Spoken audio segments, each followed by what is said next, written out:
একবার এক শান্ত ও সুন্দর গ্রাম ছিল, যার নাম ছিল শ্যামলপুর। গ্রামের মানুষজন খুবই সহজ সরল এবং প্রকৃতিপ্রেমী ছিল। চারপাশে ছিল সবুজ জঙ্গল, আর সেই জঙ্গলে বাস করত অনেক ধরনের পশু, হরিণ, হাতি, বানর, পাখি থেকে শুরু করে বাঘও ছিল সেই জঙ্গলের বাসিন্দা। গ্রামের মানুষ এবং জঙ্গলের পশুদের মধ্যে এক অদ্ভুত সম্পর্ক গড়ে উঠেছিল। গ্রামের মানুষরা কখনো জঙ্গলের পশুদের ক্ষতি করত না, আর পশুরাও গ্রামের দিকে আক্রমণ করত না। একে অপরের প্রতি ছিল গভীর শ্রদ্ধা এবং ভালোবাসা। একদিন গ্রামে মেলা বসানোর পরিকল্পনা করা হল।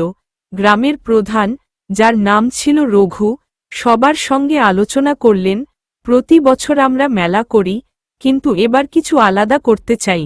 আমরা মানুষ আর পশুদের একত্রে এই মেলা করতে পারি। জঙ্গলের পশুরা যদি আমাদের সঙ্গে এই আনন্দ ভাগ করে নিতে পারে, তাহলে কত সুন্দর হবে, তাই না? সে বলতে লাগল, মানুষ আর পশু একসঙ্গে মেলা করবে, এটা কি সম্ভব? কিন্তু রঘু বললেন, আমাদের গ্রাম আর জঙ্গলের মধ্যে সবসময় শান্তি ছিল। আমরা যদি তাদের আমন্ত্রণ জানাই, তারা নিশ্চয়ই আসবে। সবাই রঘুর প্রস্তাবে রাজি হল এবং ঠিক হল যে গ্রামের পক্ষ থেকে জঙ্গলের পশুদের মেলায় আমন্ত্রণ জানানো হবে। রঘু নিজেই পশুদের নেতা, বনের প্রবীণ হাতি মাদলকে খবর দেওয়ার জন্য রওনা হলেন। রঘু বনের ধারে এসে মাদল হাতির সঙ্গে দেখা করলেন। মাদল ছিল অনেক বছরের অভিজ্ঞতাসম্পন্ন, জঙ্গলের সবচেয়ে বুদ্ধিমান হাতি। রঘু মাদলকে বললেন, মাদল, আমাদের গ্রামে এবার এক বিশেষ মেলা হতে চলেছে। আমরা চাইছি জঙ্গলের সব প্রাণী এতে অংশগ্রহণ করুক। তোমরা যদি আসো, তাহলে মেলার আনন্দ অনেক গুণ বেড়ে যাবে। মাদল প্রথমে একটু চিন্তায় পড়ল। সে বলল, তোমরা মানুষ, আর আমরা পশু। আমাদের ভাষা, আচরণ সবকিছুই আলাদা। আমরা কি একসঙ্গে মেলা করতে পারব? রঘু বললেন, আমরা মানুষ আর তোমরা পশু, কিন্তু আমরা একই প্রকৃতির সন্তান। আমাদের মধ্যে ভালোবাসা ও শান্তির সম্পর্ক আছে। আমরা যদি একসঙ্গে মিলেমিশে মেলা করি, তবে সেই মেলাই হবে প্রকৃতির উৎসব। মাদল রঘুর কথা শুনে সম্মত হল এবং বলল, আমি আমাদের সব বন্ধুদের সঙ্গে কথা বলবো। যদি সবাই রাজি হয়, আমরা অবশ্যই মেলায় যোগ দেব। গ্রামে মেলার প্রস্তুতি শুরু হল।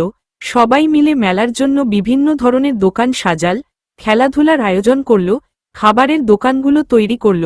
গ্রামের মানুষরা খুবই উত্তেজিত ছিল, কারণ তারা জানত এবার মেলা হবে বিশেষ। সবাই ভাবছিল, জঙ্গলের পশুরা কেমন করে মেলায় যোগ দেবে, কিভাবে আনন্দ করবে। অন্যদিকে মাদল হাতি বনের পশুদের সঙ্গে আলোচনা করল। বাঘ রাজা, হরিণ রানী, বানর দলপতি, আর সব পশু রাজি হয়ে গেল মেলায় আসার জন্য। তারা সবাই মিলে ঠিক করল, একদিনের জন্য তারা গ্রামের মানুষের সঙ্গে একত্রে মেলা করবে এবং প্রকৃতির আনন্দ ভাগ করে নেবে। অবশেষে মেলার দিন এলো। গ্রাম সাজানো হলো রঙিন পতাকা আর আলো দিয়ে।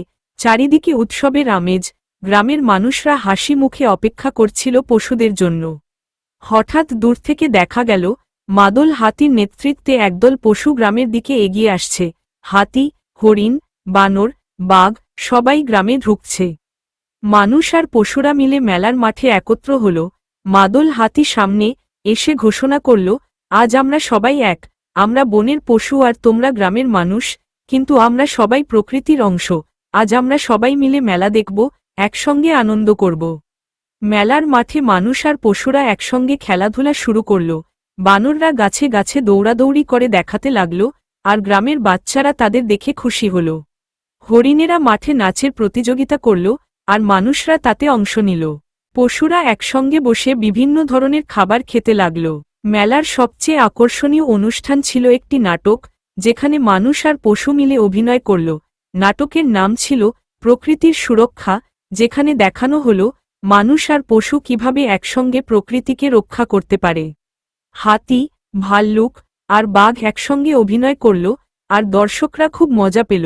নাটকের শেষে সবাই বুঝল, প্রকৃতিকে রক্ষা করা আমাদের সবার দায়িত্ব, এবং মানুষ আর পশু একসঙ্গে মিলেই এই দায়িত্ব পালন করতে পারে। মেলার শেষে মাদল হাতি মঞ্চে উঠে বলল, আজকের মেলা আমাদের সবার জন্য একটি নতুন শিক্ষা দিল। আমরা মানুষ আর পশু, দুই সম্প্রদায়ের হলেও আমরা প্রকৃতির সন্তান। আমরা একসঙ্গে বাস করতে পারি, একে অপরের প্রতি শ্রদ্ধা রেখে। রঘু প্রধানও বললেন, আমাদের গ্রাম আর জঙ্গলের মধ্যে যে শান্তি ও বন্ধুত্ব ছিল তা আজ আরও মজবুত হল। আমরা প্রতিজ্ঞা করছি, আমরা সবসময় প্রকৃতিকে ভালোবাসব, প্রাণীদের রক্ষা করব। গ্রামের মানুষ আর পশুরা মেলার শেষে একসঙ্গে বসে গল্প করল, হাসল এবং বন্ধুত্বের প্রতীক হিসেবে হাতে হাত রাখল।